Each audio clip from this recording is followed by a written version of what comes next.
podido leer, pero por la condena que se ha llevado a cabo del delito concreto, que es el 417, creo que los aspectos que han sido determinantes. Buenos días. Hoy nos adentramos en el análisis de un caso judicial que ha sacudido profundamente el sistema de justicia español y que ha generado una conmoción sin precedentes en el ámbito legal y político del país. Se trata de la condena histórica al fiscal general del Estado, Álvaro García Ortiz.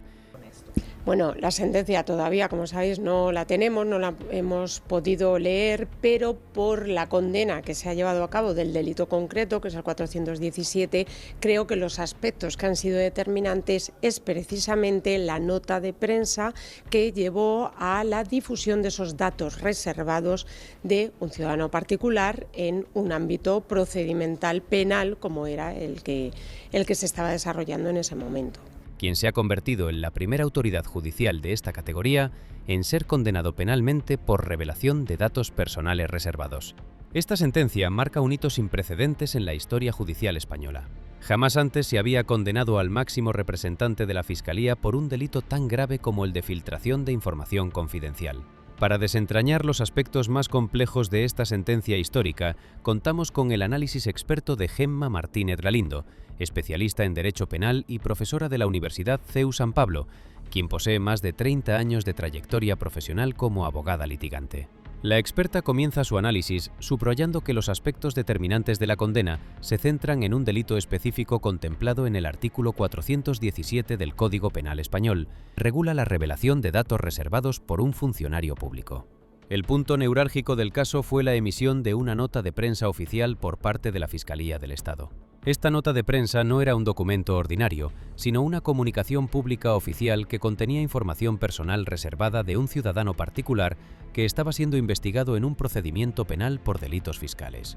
Pero aquí es donde la situación adquiere su dimensión más grave. La información que fue revelada en esa nota de prensa no provenía de documentos públicos. Se trataba de un correo electrónico interno, una comunicación privada y confidencial entre un abogado defensor y un fiscal del Estado. En este correo, el abogado defensor estaba haciendo llegar a la Fiscalía una propuesta de conformidad, un acuerdo donde el acusado se declara culpable a cambio de una sentencia más favorable. Este tipo de correspondencia está protegida por múltiples capas de confidencialidad. Existe el secreto profesional entre abogado y cliente, un derecho fundamental del justiciable. Estas comunicaciones forman parte de negociaciones delicadas en el ámbito penal, donde ambas partes buscan soluciones. La revelación de estos datos en una nota de prensa oficial, que además incluía párrafos entrecomillados del correo interno, traspasó una línea roja en el sistema judicial español. Gemma Martínez Galindo enfatiza que este caso es verdaderamente inédito. En sus 30 años de ejercicio profesional, jamás ha presenciado un caso similar, ni en España ni en otros países de su conocimiento. Cuando los abogados españoles se enteraron de que esta nota de prensa había sido publicada con fragmentos literales, radicales que revelaban el contenido de estas comunicaciones confidenciales, la reacción fue de absoluta incredulidad y alarma. Para entender la magnitud de esta conmoción, necesitamos comprender cómo funciona realmente el sistema penal español en la práctica cotidiana. Los abogados defensores, constantemente, todos los días, están redactando correos electrónicos dirigidos a fiscales. Están contactando con la acusación particular. Sí, bueno, la vía del recurso de amparo lo que tienen es un plazo de un mes para interponerlo. En ese mes se interpone, luego se decide pues, sobre su admisión o no a trámite y si pasa esa primera fase de admisión ya pasa realmente a que se elabore pues, una ponencia, se resuelva el recurso y ahí los plazos, bueno, no se puede determinar cuáles serían.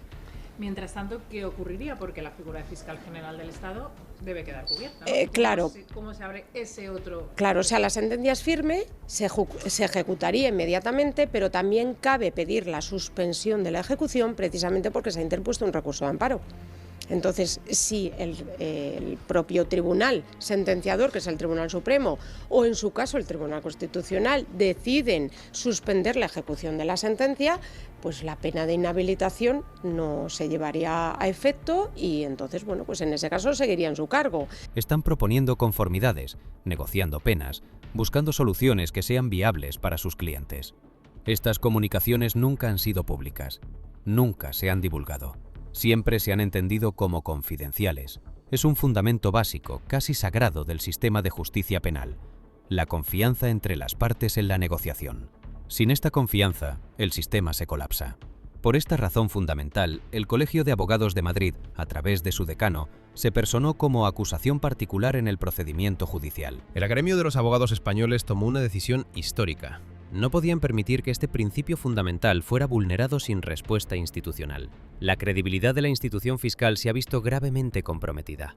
Continuando con el análisis procesal, la experta explica que el Tribunal Supremo, en su Sala Segunda, es el órgano competente que ha dictado esta sentencia condenatoria.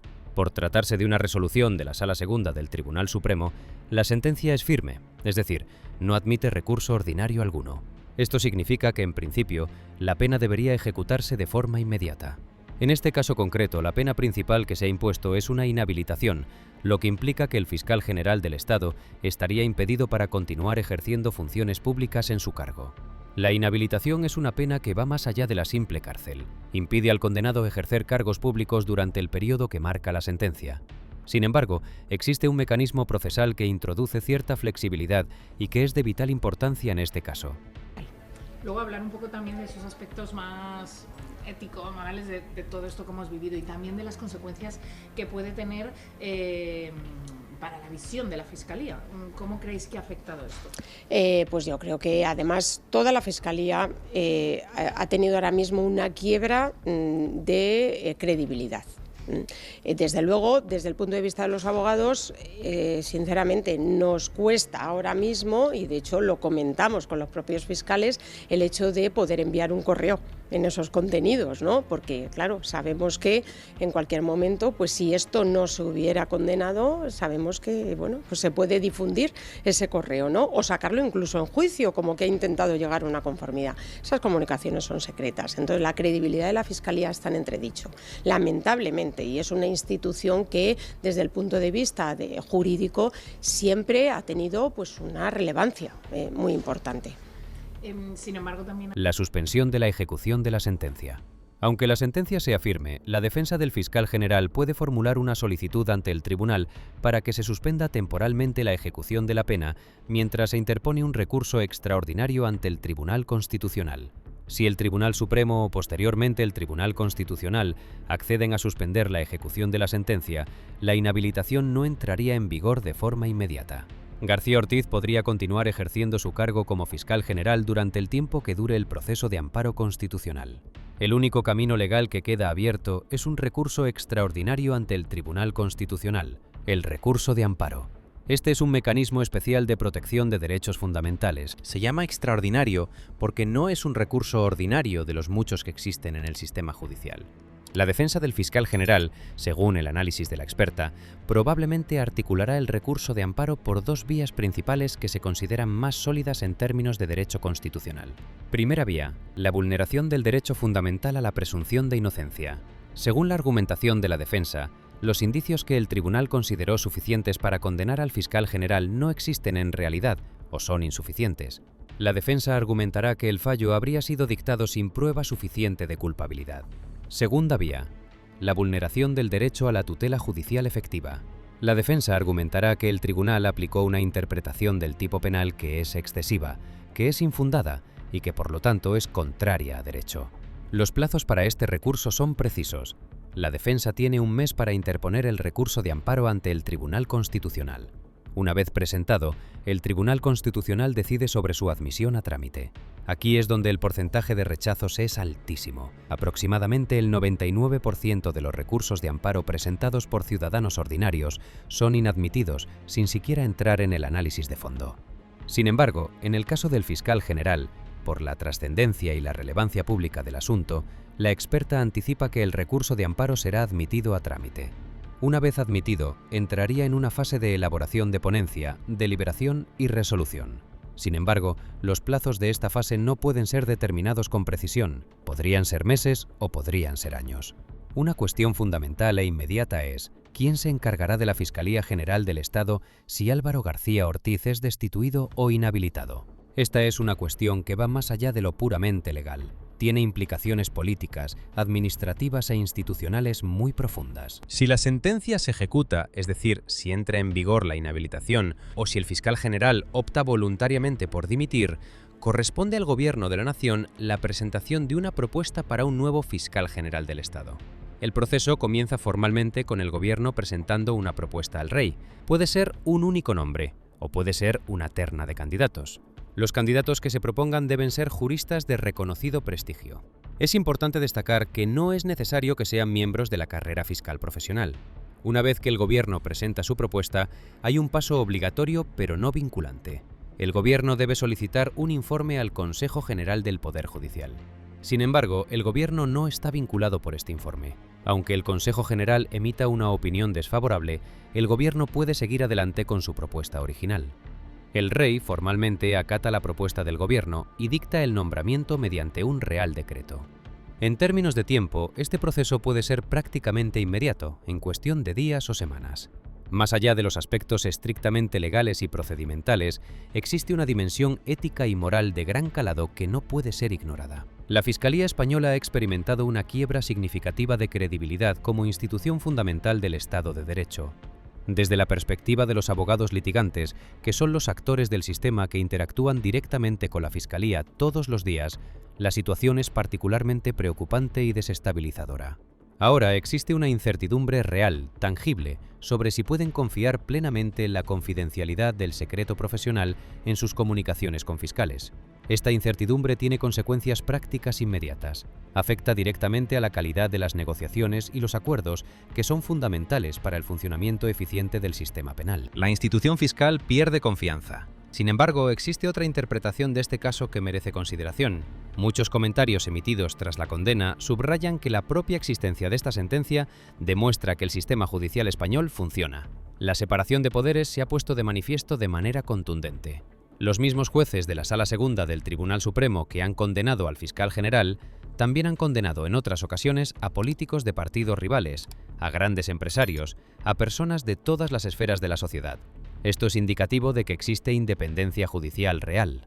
Finalmente, la experta emite un juicio importante sobre cuál debería ser la postura del Gobierno ante esta condena histórica. Aunque formalmente el fiscal general depende del Gobierno, la Fiscalía es una institución que debe gozar de autonomía en su funcionamiento. Este es un principio fundamental de la separación de poderes. ¿Cómo creéis que ha afectado esto? Pues yo creo que además toda la Fiscalía ha tenido ahora mismo una quiebra de credibilidad. Desde luego, desde el punto de vista de los abogados, sinceramente nos cuesta ahora mismo, y de hecho lo comentamos con los propios fiscales, el hecho de poder enviar un correo en esos contenidos, ¿no? Porque, claro, sabemos que en cualquier momento, pues si esto no se hubiera condenado, sabemos que, bueno, pues se puede difundir ese correo, ¿no? O sacarlo incluso en juicio, como que ha intentado llegar a una conformidad. Esas comunicaciones son secretas, entonces la credibilidad de la Fiscalía está en entredicho, lamentablemente, y es una institución que, desde el punto de vista jurídico, siempre ha tenido pues una relevancia muy importante. Sin embargo, también había voces esta mañana que decían que precisamente la condena mostraba, digamos, que el sistema judicial funciona, la separación de poderes funciona. Efectivamente, y además es que precisamente los jueces a los que están atacando tanto de la Sala Segunda del Tribunal Supremo por haber dictado este fallo y esta sentencia y acordar la condena, son los mismos jueces que han condenado en otras ocasiones a políticos del partido contrario y a grandes empresarios y a todo tipo de personas. Es uno de los signos de que realmente la justicia funciona y la separación de poderes funciona y que son interpretaciones respecto de los indicios que hay en un momento determinado, y a ellos les ha convencido que hay indicios suficientes para condenarle. Porque precisamente también en todo este proceso se ha puesto en entredicho esa relación entre Fiscalía, Gobierno. ¿Cuál creéis que debe ser la postura del Gobierno ante esta condena? Es que el Gobierno por mucho que dependa el fiscal general del gobierno, tiene que ser independiente y no tenía que haber tratado de defender al fiscal general como si fuera suyo. Es una institución y como tal institución tenía que haber dejado trabajar a los jueces, no haberse inmiscuido, no haber valorado, no hacer interpretaciones jurídicas, que las ha hecho, y acatar, asumir y darse cuenta de que a lo mejor el que está equivocado es el gobierno, no el Tribunal Supremo. Por tanto, por último, ante esta condena, intuyo que aconseja lo mismo, ¿no? Acatar y... Claro, es que no se puede hacer otra cosa. Todos los ciudadanos tenemos que tener derecho a la defensa, saber defendernos en el caso de que podamos tener pues, un procedimiento judicial, pero en todo caso, si hay una condena, hay que acatarla y hay que cumplirla. Pues muchísimas gracias. Gracias. El gobierno no debería haber asumido la defensa del fiscal general como si fuera suyo, como si fuera un miembro más del gabinete cuya lealtad política debiera ser defendida. Debería haber dejado que la justicia siguiera su curso sin interferencias, sin defensas públicas, sin argumentaciones políticas. Debería haber permitido que los jueces realizaran su trabajo sin presiones, sin que el gobierno hiciera interpretaciones jurídicas públicas, sin valoraciones políticas sobre el proceso. Y si el resultado era una condena, como efectivamente lo fue, el gobierno debería haber aceptado esa resolución judicial. Debe asumir y darse cuenta de que a lo mejor el que está equivocado no es el Tribunal Supremo, sino el gobierno. Este es el fundamento del Estado de Derecho. La conclusión que emerge del análisis de la experta es clara. Cuando existe una sentencia condenatoria del Tribunal Supremo, debe ser acatada y debe ser cumplida. No hay alternativa en un Estado democrático de derecho. Esta es la base sobre la cual descansa la convivencia en una sociedad democrática. Suscríbete al canal y haz clic en la campana para no perderte noticias sobre cómo va nuestro país. Dale like si te gustó el contenido y deja tu opinión en los comentarios. Gracias por vernos.